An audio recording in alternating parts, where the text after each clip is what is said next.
All right, so we're doing more at-home training. The two previous videos were on the guard position, seated guard, and the turtle area. The final video which we're doing today is on laying on your back or supine position, so working guard off your back. This is obviously a part of guard that we all need. Yeah, like the previous two videos, all three you need to be quite efficient at moving your body in all these areas. So we're going over the body movements from laying on your back, okay? Or some people refer to it as a supine position. This is a great way to enter into so many guards. De La Riva guard, spider guard, X guards, like it's everywhere. Working off your back, okay? So mobility or flexibility, both are important for this position as well. So there's a couple of big areas where a little bit of extra mobility will help you a lot. So working on that is huge. The first one is when you're laying flat on your back, you want to bring your knees up to your chest, okay? Seems sort of simple, right? Bring your knees up to your chest. The more you can bring this distance smaller, the better. So if you've got no mobility or you're a bigger person, you can't bring these knees in, you need to work on being able to get these close to your shoulders. The more you can do this, you're shutting the space off for someone to get a dominant position. But in addition to be able to bring your knees up, I can still work on this too.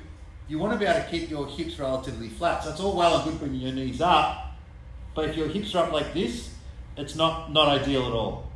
You want to be able to keep your hips flat as you can, and then bring your knees up.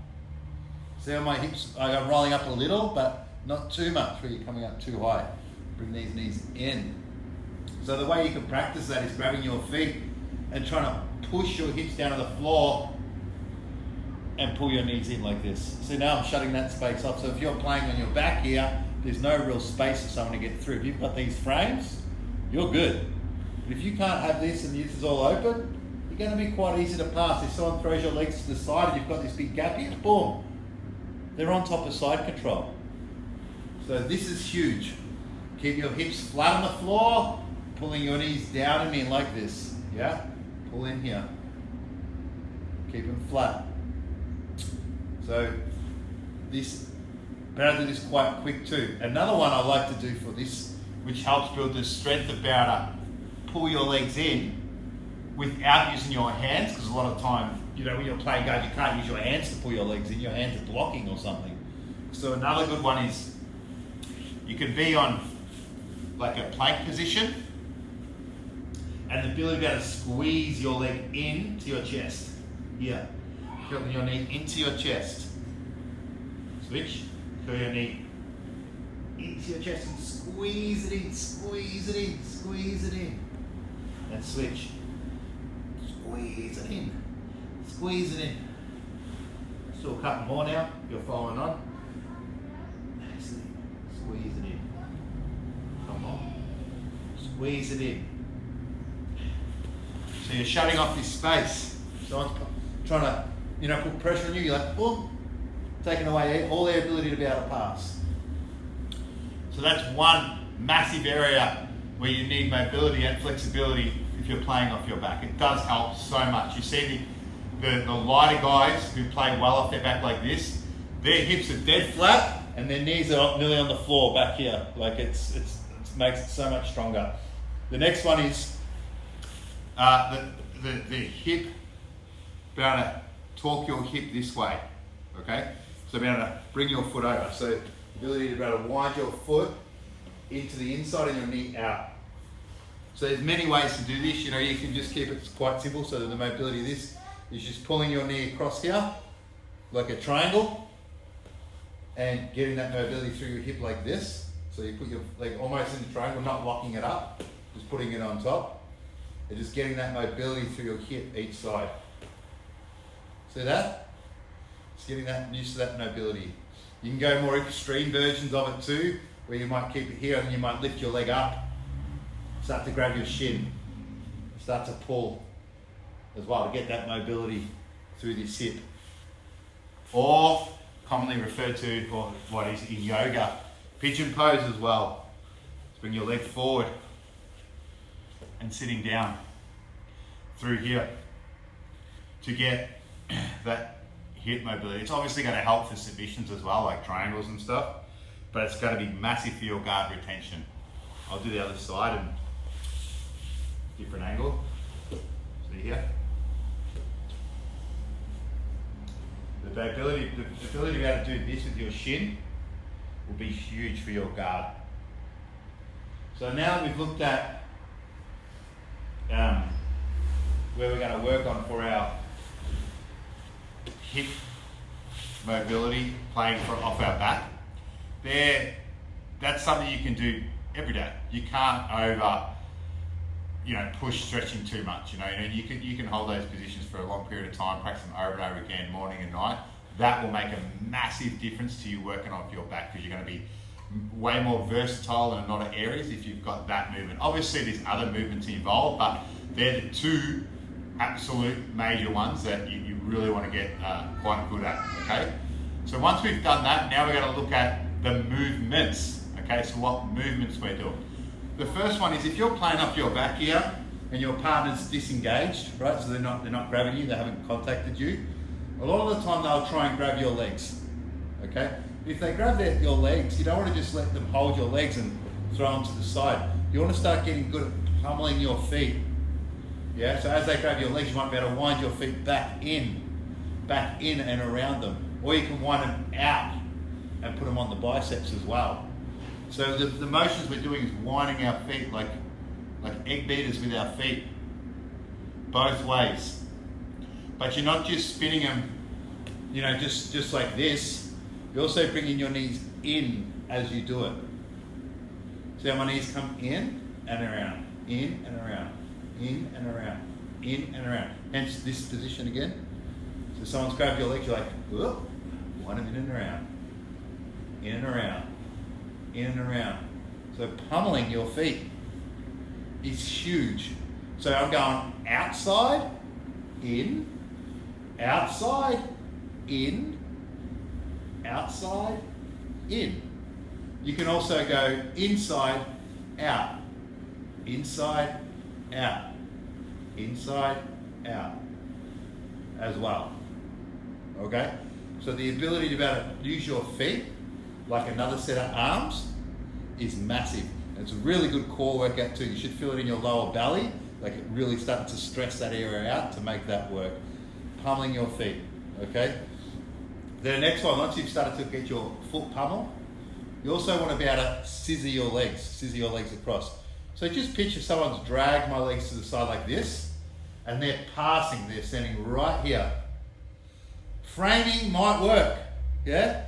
Maybe, and you can bring your knees back in. But if you frame, meaning pushing your partner away, they've got their weight on me here, and I replace my frame with my hands, with my foot, then I can push them away. So now I've got like this scissoring action here.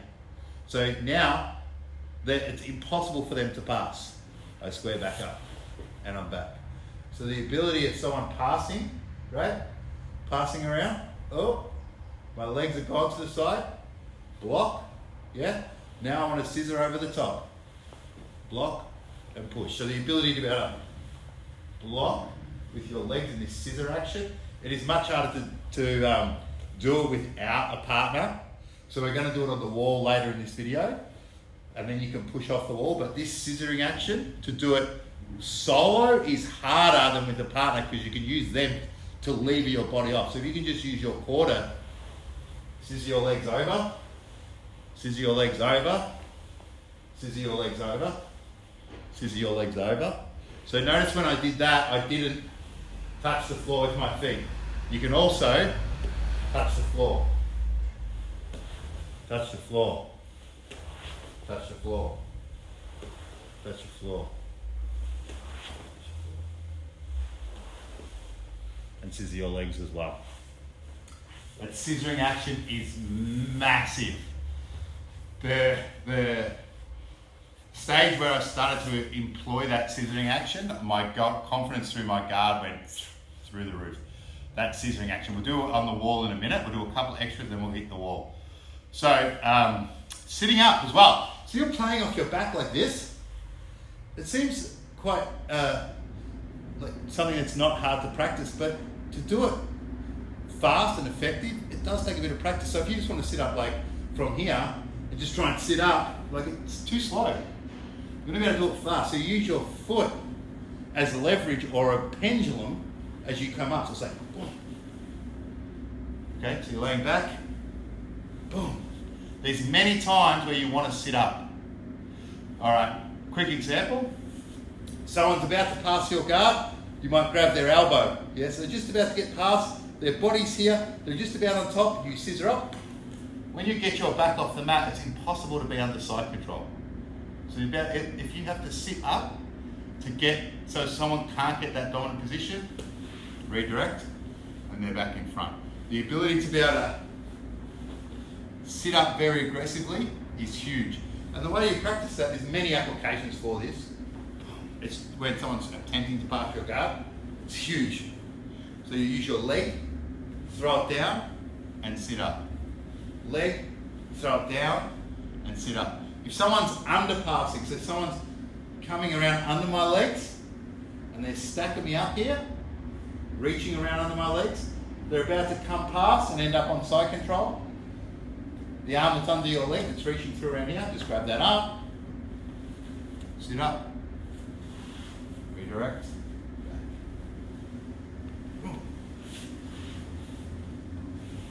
It's huge. So to be able to do this effortlessly and quite fast on both sides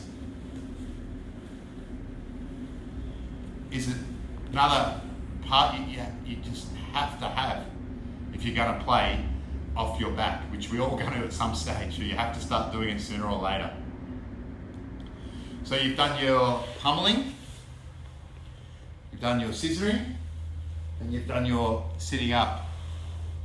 The other one you can do, if you sit up as well, is using your elbow to post. See how I've posted on my elbow? You can even come up and post on your hand as well. So as you sit up, so on my elbow and up to my hand. Or the other side, so the leg that I'm kicking, the opposite elbow I come up on. Yeah, there's a few different reasons for that. One is to like invert and come back. So you're coming up on your elbow as you're sitting up. So look, my right is kicking, my left arm is posted, and I come up here. You know, so my partner might be here, right, just about to pass my guard. I've sat up, so I had to, otherwise I'd be stuck under side control. And now I might invert and then come back through and put them back in my guard. You must be able to sit up directly without elbows and using your elbows. So now, if you're lucky enough, you might be able to use a wall. For you kids who are watching this video, just ask that you're allowed to put your feet up on the wall. You don't want to get us both in trouble with, you know, putting your feet on the wall, but this could be a training partner as well. So as I said earlier about the scissoring, it's easier to do it with something to lever your feet off, opposed to just doing it in the air. So let's just assume our legs have been dragged to the side and I'm about to get past. The triangle is my opponent, right? I'm just about to be passed. So instead of just trying to push them away, right, put my foot over the top, lock them in, so now they're in my guard, and I come back. And I'm back to guard, yeah? The triangle, my opponent's dragging my legs to this side, right? Push, then recover, leg over the top, post, back through to square. See? Legs get dragged to the side. I'm just about to have the side control. Post off them, maybe push them away, lock a little bit with your arms, post, step over the top, form. Sometimes as well they might be real close. So look, they're just about on top, small post. Now my legs are here, I'm not mobile enough just to go like this. So what I have to do is my leg up high and block. So that's what comes up high, block, square back up. I'm almost past, How am I going to block that with my foot? Comes up high. See, look, high. Hence, look what I'm doing now. Bringing that knee in. Just like I said earlier. Here. Ah. So it makes it, you could be very late with your guard retention, almost dead, almost under side control. Triangle's just about on top. Block, knee up, push, and I'm back. Up. If you, in this time when we're all, training in isolation, if you can just start to employ that, your game will be better than when we finish training, because this will make you improve so much off your back. You can also invert all the way through. So now my legs are dragged to the side. Uh-oh, it's too late to even do this, so now I come through. And I've turtled up, making sure that everything's tucked in. So I'm facing the roof, everything's tucked in here. Feet in, cross over, and come back. Your opponent's throwing your legs to the side. You're like, oh, keep everything in. Keep everything in. And come back through.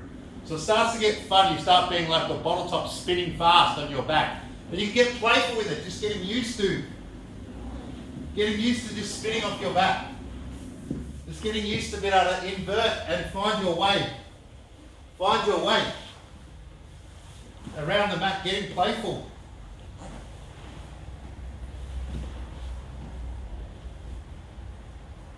And inverting. Because if you're going to have an all-round guard, you have to be able to invert, so spin. You have to be able to spin underneath. You can't just rely on framing, pushing and making space. You have to be able to invert.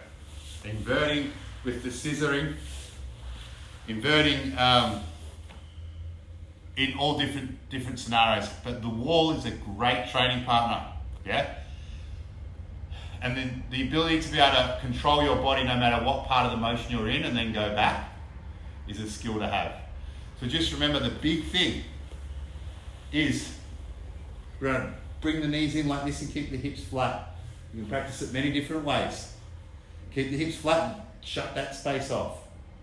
Then the ability to pummel your feet through having that mobility through the hips this way. You can practice that by, the pigeon pose and so forth.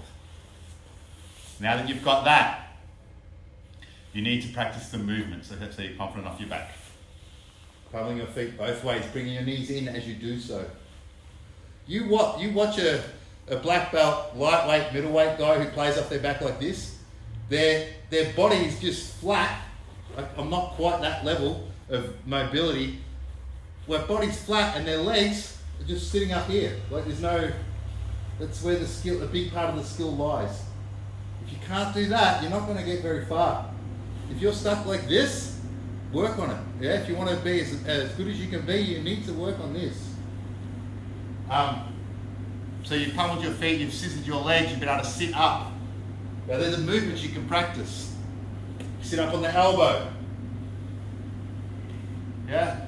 Then you can start inverting from there. Coming back through. Then you can start to be playful and do drills like this, like a fighter or a boxer or even wrestlers, like shadow grapple. So you just do it with an imaginary partner, and you can just do it with just off your back, and then you can combine all the videos. So if I just do today just off my back, how would I shadow grapple off my back? So you guys can do this in your room at home, in your garage, wherever you've got just some mats or even just on the carpet. Just think, I'm going to put the timer on, I'm going to have a 4-minute shadow grapple. So you can just start by nice and slow pummeling the feet. And just picture someone grabbing your legs and you're fighting back with your legs like they're little arms, or they're big arms. Fighting back. Then they almost pass you, sit up and you move. Almost pass you, sit up, you move. Yeah? Move. Okay? Then your legs get thrown to the side. Oh, so you scissor. Boom, pushing back. Pass this up. Boom, scissor. Pushing back. Sitting up again. Learning over. Coming back. Boom. Pummeling the feet again. But the funnest one is obviously the wall. Playing on the wall, we don't do these. Stepping over, just the hip, just the hip, just the hip, just the hip. Reaching up, inverting, reaching up. Obviously too, I should have explained this a bit earlier. Pushing, this thing about feet on my partner's hips, about to push up, hit that triangle. So if you put that on there, it'll be on your partner's standing, but this part of their leg, about to push off their leg, go hunting for a triangle, pull them back in, lock it up. So this bridging motion as well off the wall. Inverting. Inverting that way. If you can start to just spin off your back, believe me, you're going to be very frustrating to roll with because no one will be able to pass. They'll attempt all their passes and you've got the answer for all the passes. Inverting is one of the answers. Scissoring, pummeling, bridge, invert again. Yeah, and then there might be a couple others where you belly down, sit back through, and come back. But there you go. So that's the final part of the free video series on guard movements. I'll put an additional video up about how to solo grapple now, or next week. Guys, just keep moving, keep doing what you can while we're all training in isolation. I know we'll be back on the mat soon, and yeah, get your training in today.